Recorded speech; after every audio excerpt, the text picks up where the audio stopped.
falar agora sobre a parte mais importante de todos, que é o nosso propósito, que é te ajudar nas 8 etapas da estrutura. O que eu vou te passar agora é uma visão geral. Nos próximos módulos a gente vai aprofundando, mas eu preciso fazer essa visão geral porque é muito importante que você, com o passar do tempo, no começo você vai sempre consultar, analisar a estrutura, mas com o passar do tempo, essa estrutura vai começar a ficar automática na sua mente. Você vai começar a se comunicar normalmente dessa maneira todas as vezes que você for fazer uma palestra. Mas é importante que você obedeça as fases. Você vai ver aqui na frente, eu vou dar um pouquinho do que tem pela frente, que eu vou falar do atalho mental, cada uma das partes. Você vai ver que eu vou dar vários exemplos de como que você vai usar cada um dos recursos. Exemplos do atalho mental, exemplos de tipos de história, exemplos de falar do problema, exemplos de dar nome para os problemas, exemplos da parte da causa, da descoberta, modelos de tutorial, modelos de oferta, modelos de incentivos. Eu vou dar muitos modelos para você, eu vou dar muitos exemplos, mas eu preciso que você entenda que muito provavelmente, por conta dos resultados que você vai ter, essa vai ser uma prática que você vai ter durante muito tempo. Vai ser algo de longo prazo, ou seja, você vai começar a fazer agora e você não vai parar mais. Então, para isso, você não pode depender somente dos modelos que eu vou apresentar para você simplesmente seguir. Então, você vai ter que... É óbvio que no começo você vai usar com muita facilidade, porque tem poucas pessoas fazendo, e você vai ter logo os primeiros modelos. Mas o que eu quero dizer é o seguinte, quanto mais você dominar essa estrutura, quanto mais você se apropriar do porquê de cada coisa, e é por isso que o meu esforço aqui vai ser enorme, e não somente entregar algo pronto para você, mas te fazer entender o processo. Porque a partir disso você tem liberdade. O que essa liberdade é? A liberdade é você sentar e você falar, ok, vou começar uma nova história, vou usar esse novo atalho, eu tenho essa história para contar. Coisas na sua vida vão acontecer que você vai falar assim, nossa, isso aqui eu vou usar numa carta de vendas. Poxa, vou criar uma carta de vendas com relação a isso. Nossa, esse gancho. Então, você vai virar uma verdadeira máquina criativa de ofertas. Por quê? Coisas que vão acontecer, ou livros que você vai ler, histórias que você vai conhecer, podem se tornar novos ganchos para você vender o seu produto. Então, todas as vezes que você for montar uma palestra, você vai precisar de novas histórias, você vai precisar de novos contextos, você vai precisar de novos exemplos. Então, é por isso que é tão importante que você entenda essa visão geral que eu vou te passar agora. Quando eu falo de atalho mental, sempre que o atalho mental significa um... Sabe, imagine que você está conversando com uma pessoa no meio da rua e...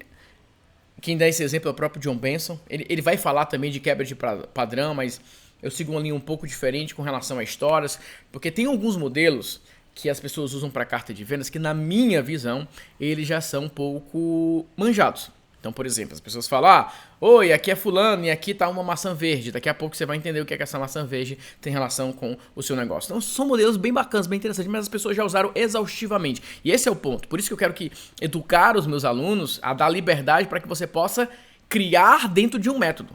Então, você vai ter essas opções. Mas o grande ponto é, eu gosto dessa explicação do John Benson que ele fala sobre... Imagina que você tá conversando com uma pessoa e de repente a pessoa na sua frente fica... estalando nos dedos, você fala, essa pessoa é louca, né? Mas ela chama a sua atenção. Então a ideia é que o atalho mental tem relação direta com mudanças no ambiente, mudanças de situação ou mudanças de conversa que fazem com que as pessoas prestem atenção em você. Que fazem com que as pessoas parem para tentar entender o que está acontecendo. E existem vários recursos para você fazer isso. Você vai ver que é uma coisa extremamente rápida, mas é fundamental para a sua palestra. Sabe aqueles primeiros minutos? É óbvio que nossas palestras vão ser online, mas você pode usar esses recursos até para palestras presenciais. Eu também uso esses recursos para palestra presencial. Mas sabe quando você sobe no palco, aqueles primeiros 60 segundos que o público tá ali, não te conhece bem e você quer quebrar o gelo? É exatamente esse momento do atalho mental que você pode usar recursos, que você pode trabalhar. Muitas pessoas tentam buscar o humor quando sobem no palco para tentar quebrar o gelo e tudo mais. Não é sobre quebrar gelo, é sobre você já conseguir pegar a atenção dessas pessoas. Muitas vezes você faz isso através de uma pergunta, às vezes você faz isso através de uma imagem, através de uma história. São alguns exemplos que eu vou mostrar para vocês dentro desse cenário, que é o atalho mental, para que... A questão do atalho é para que você consiga que a mente do seu ouvinte pare e fique pensando, deixa eu tentar entender, o que ele tá falando? Peraí, deixa eu ver isso aqui. Sabe, imagine que você tá aqui conversando com uma pessoa... E de repente algo acontece e você fala, peraí, deixa eu ver o que ele está falando. É exatamente isso que você vai provocar quando você estruturar sua mensagem da maneira correta. E aí é muito importante que você sempre faça essa dobradinha do atalho mental junto com uma história. O atalho mental ele sempre vai vir dessa associação a uma quebra de padrão, algo inesperado, algo que não estava ali dentro daquele contexto, e aí você engata com uma história. É muito importante, porque essa fase que dura aí aproximadamente 3 a 5 slides, talvez de 2 a 5 minutos, no máximo, é ela que vai permitir que a pessoa se acalme para prestar atenção naquilo que você está falando. Nos filmes, você vai ver que as primeiras cenas do filme, elas dificilmente... Ou você vai ter dois padrões. Ou você vai ter aquele filme onde tem muito movimento no começo, você vê o personagem indo pra casa, andando de bike, correndo, fazendo isso, fazendo aquilo. Ou você tem aquele filme que já começa em uma cena que você não entende bem o que tá acontecendo, que você não faz ideia. Aconteceu, uma pessoa morreu, ou aconteceu alguma coisa, e aí a história vai ser contada. Então esse atalho mental, ele é sempre conectado com alguma história. E essa história, ela precisa de alguma forma, já no primeiro momento, fazer sentido para a pessoa. Ser algo que o público busque. Numa apresentação, numa palestra, essa história, ela não obrigatoriamente tem relação com você, mas sempre tem relação com o que você sentiu, ou o que você entendeu, ou a conclusão que você chegou após ver aquela história, após aquele acontecimento, tá bom? Então, às vezes, você não tem uma história pra contar, não tem algo que aconteceu com você, e você vai falar assim, olha, eu vi essa história e essa história falou muito comigo. Então, você pode simplesmente contar uma história. Depois da história, já engata o grande problema. Mais uma vez, eu vou sempre bater nessa tecla, cada módulo eu vou detalhar bastante, mas eu já quero adiantar isso. Problema é diferente de um grande problema. O grande problema é a consequência de um problema. Eu sei que falando assim rápido confunde, mas basicamente eu vou usar você como exemplo para isso. Muitas pessoas falam para mim que o problema delas não é o meu problema, é que eu estou sem previsibilidade na minha empresa, eu não estou vendendo todos os dias. Esse é um problema, mas qual que é a consequência de não vender todos os dias? Consequência é que a pessoa fica preocupada, fica frustrada, acaba trabalhando mais para tentar compensar, acaba fazendo um monte de coisa errada, tomando decisões erradas porque não tá vendendo, às vezes precisa pedir um empréstimo, às vezes não consegue ficar em casa muito tempo porque tem que estar trabalhando. Então o grande problema é que essa pessoa ela tá perdida. O grande problema é que essa pessoa tá com riscos financeiros. O grande problema é que essa pessoa não consegue ficar com a sua família, essa pessoa está sem tempo. Então o problema não tá vendendo todos os dias. Consequência desse problema, frustrada, preocupada, acumulando dívidas, longe da família. Esse é o grande problema. Se você ficar conversando com o seu público somente no superficial, a atenção também vai ser superficial. Se eu simplesmente ficar conversando com você sobre, olha, você precisa vender todos os dias, eu vou te ajudar a vender mais. Conversa com você, mas não tão intimamente como... Deixa eu te fazer uma pergunta. Qual foi a última vez que você conseguiu viajar com a sua família sem ter que se preocupar com as questões financeiras e o mais importante, sem ter que ficar trabalhando o tempo todo, do hotel ou olhando no celular o tempo todo, porque a sua empresa não está rodando direito?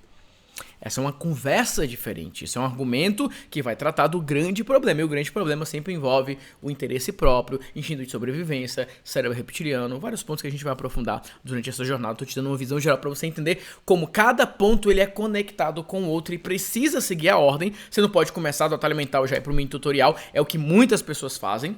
Eles até sabem quebrar um padrão, fazer uma brincadeira no começo, dar uma mudada, mas já correm pro tutorial. Ou, o grande problema que muitos cometem é que eles demoram demais na história. Aprofunda demais, a história se arrasta, conta todos os detalhes da sua vida, ou conta todos os detalhes dessa história. Tem que ser dinâmico, tem que ter ritmo, tem que ter um tom, tem que ter uma pegada para não perder a atenção. Então, muitos erram porque ou sai direto para um tutorial, ou demoram muito na história, ou em alguns casos tem gente que demora muito no tutorial. Explica demais, aprofunda demais, sem nenhuma necessidade. Então é tudo aqui com moderação, e é isso que eu vou passar para você, a moderação, a orientação em cada uma dessas fases, e como é que você tem aí a ideia completa, a estrutura perfeita para que você possa, de fato, conseguir ter os melhores resultados. Beleza? Então, quando chegar em cada uma dessas partes aqui, da descoberta, do mini tutorial, da oferta, dos incentivos, você vai ver que existe um modelo quase que padrão para você criar várias palestras. Você vai basicamente repetir. O que você vai fazer é trocar os elementos. Então, por exemplo, em um você pode contar uma história sua, no outro você pode contar uma história que você viu, em um você vai falar de uma parte do problema, em outro você vai tratar de outro ângulo do problema. O fato é que você sempre vai mudar os elementos, mas a estrutura ela precisa se repetir. É muito importante que você não altere a ordem, não altere a estrutura, não evite se prolongar demais em um dos pontos. É muito importante que a palestra Fique nessa casa dos 30, 40, 50 minutos no máximo, dependendo aí do tempo que você vai aprofundar. Existe uma relação entre preço e tempo. Se você vai vender um produto de 5 mil reais, 6 mil reais, por exemplo, que é o que eu geralmente vendo, eu vou precisar de um pouco mais de tempo, porque eu vou precisar aprofundar tanto na parte da jornada da descoberta como no tutorial. Então, em muitos casos, eu vou precisar explicar um pouco mais, dar mais informações, ou eu vou precisar detalhar um pouco mais a oferta. Então, se você está vendendo um produto, por exemplo, de 50 reais ou de 197 até 297 mais ou menos, um tempo de 30 minutos é mais do que suficiente para você contar essa história, fazer essa narrativa, trabalhar isso. Não significa que um vídeo de 30 minutos não seja capaz de gerar resultados em vendas para produtos de maior valor. Lembre-se, um vídeo de 20 minutos, em muitos casos, é mais poderoso do que vários outros vídeos de tempo menor. Mas o mais importante é que você entender que, em alguns casos, vale a pena você prolongar um pouco mais em alguns detalhamentos específicos para que você dê a oportunidade que o seu público de fato receba todas as informações, ou tenha a oportunidade de fazer uma jornada completa, de entender os processos, de entender aquilo que está sendo apresentado. Então, em alguns casos, você vai passar dos 50, pode chegando até 1 hora, mas não vá para palestra de 2, 3 horas, porque aí é desnecessário. A partir do momento que você prolonga demais, você já se perde no processo e já está aprofundando demais. Então eu colocaria um limite máximo de 1 hora para cobrir todos os pontos, isso para produtos de alto valor. Se você vai trabalhar com um produto aí de até R$297, um vídeo de 20, 30 minutos é mais que suficiente, um produto de R$1.000 a R$2.000, um vídeo de até 40 minutos é mais que suficiente. Não existe uma regra aqui específica, vai muito do seu ritmo, vai muito da sua dinâmica, mas tome cuidado para não ser de mais nem de menos. Busque o equilíbrio para que você possa trabalhar isso. Então, o meu objetivo é te dar não só a orientação do que falar, mas o como falar da melhor maneira para você trabalhar isso. E você precisa se conhecer também. Você precisa saber do seu perfil, da sua personalidade, do seu estilo. No meu caso, por exemplo, eu tenho uma tendência a falar um pouco mais rápido. Então, em dado momento, eu tenho que segurar um pouco mais, eu tenho que dar uma tranquilizada, eu tenho que puxar, eu tenho que enfatizar algum ponto. Mas, via de regra, eu vou ser um pouco mais rápido, eu vou ter uma dinâmica um pouco mais acelerada. Isso é bom em alguns pontos, em outros pode atrapalhar um pouco mais, mas é melhor do que quando você é demorado demais. Quando você vai explicando as coisas bem pausadamente. Isso é muito ruim. Se você é um tipo de pessoa que fala muito devagar, que demora demais, minha recomendação é que você se aproprie bem do seu conteúdo. Então, por exemplo, quando eu vou fazer uma aula, essa aula aqui, por exemplo, eu não preciso ensaiar. Eu já tenho um ritmo, já consigo ver, já consigo explicar aquilo que eu planejei. Algumas pessoas, mesmo do conteúdo sendo dela, elas precisam ter mais intimidade. Então faz muitos anos que eu faço isso. 7 anos que eu faço isso. Que eu gravo vídeos, que eu dou aula, que eu faço palestras. Nos meus primeiros vídeos, eu era mais inseguro, eu tentava entonar uma voz diferente, eu firulava algumas coisas inconscientemente mesmo. Começava a gravar, mas hoje não, hoje eu já consigo ter a minha autenticidade, já consigo ter a minha postura normal. Eu coloco pra gravar e eu vou explicar a mesma coisa como se tivesse alguém aqui na minha frente e eu estivesse conversando. Quase que eu consigo te ver aí do outro lado conversando contigo. Então eu tenho muito essa preocupação de conversar contigo de uma maneira que, como se você estivesse aqui na minha frente e falasse, bom, vamos lá, deixa eu te explicar isso aqui, ó, preste atenção, eu vou te mostrar os pontos, porque você precisa ter uma energia. Apesar de nós estarmos falando de uma palestra online, que na maioria dos casos vai ser um slide, não você aparecendo, a comunicação, o tom, o ritmo vai fazer muita diferença na hora de você passar a sua mensagem e principalmente na hora de prender a mensagem. E eu falo isso porque em alguns casos as pessoas têm um bom conteúdo, têm uma boa palestra, mas a forma, a energia que a pessoa estava na hora do vídeo não foi tão compatível assim para gerar um bom resultado. Mas eu vou te dar todas as vias, né, todos os elementos para que você possa conseguir o melhor resultado. Tá bom? Então, a partir do próximo módulo, essa foi a visão geral, tanto da estrutura, como da palestra, como da rotina que você vai ter. A partir do próximo módulo, eu já vou começar então a falar sobre o atalho mental. Então, te espero daqui a pouco, na próxima aula.